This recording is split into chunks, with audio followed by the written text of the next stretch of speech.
Does Gambit have a future in the Marvel Cinematic Universe? Deadpool and Wolverine left fans wondering about the beloved X-Man's fate, but a deleted scene reveals whether or not another appearance for Remy LeBeau is in the cards. Alongside Wesley Snipes' Blade and Jennifer Garner's Elektra, Channing Tatum's Gambit shows up in Deadpool and Wolverine to help the heroes take on the evil Cassandra Nova and her army of villains. It's an especially crowd-pleasing appearance, considering how the Jump Street star never got the chance to make the Gambit solo movie that he'd always dreamed of. Now, all these years later, Tatum's version of Remy LeBeau is even more hilarious than Marvel fans had hoped he would be.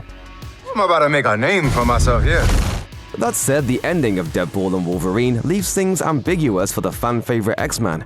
While Blade and company are unpruned and sent back to their respective universes by the Time Variance Authority at the end of the movie, whatever happens to Gambit isn't explicitly shown as a major part of the movie. Fans of the character have been understandably worried about his future, but a clip shared by Ryan Reynolds himself confirms whether or not there's any chance of seeing Tatum in the trench coat and cowl again.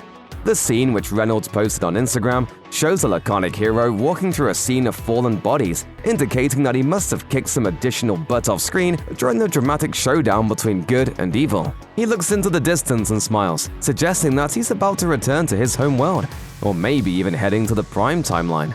This appears to be the same scene that is played on one of the monitors at the TVA in the post-credit scene.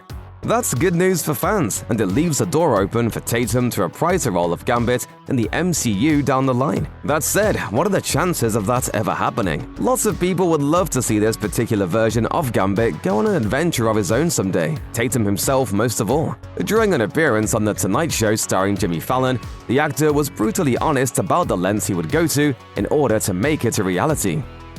I would kill kittens to make. I would do lots of terrible things to make that happen.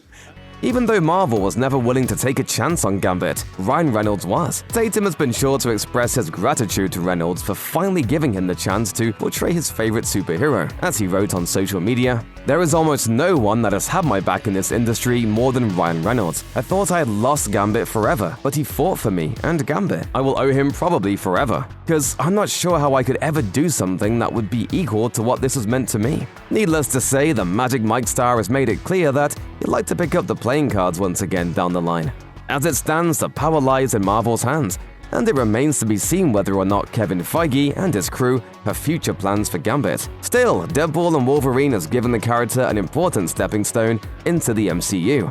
With the massive multiversal event Avengers Secret Wars scheduled to hit theaters in 2027, it wouldn't be a surprise to see Tatum on what will definitely be a historically massive cast list. As far as a solo Gambit movie goes, Reynolds has personally offered to reprise his role as the Merc with a Mouth if it were to actually come to fruition. That probably sounds pretty appealing to Marvel's head honchos, given that Deadpool and Wolverine managed to break records at the box office. It's impossible to say for sure what the future has in store for Tatum's Remy LeBeau, but the fact that he survived his debut appearance is definitely a step in the right direction.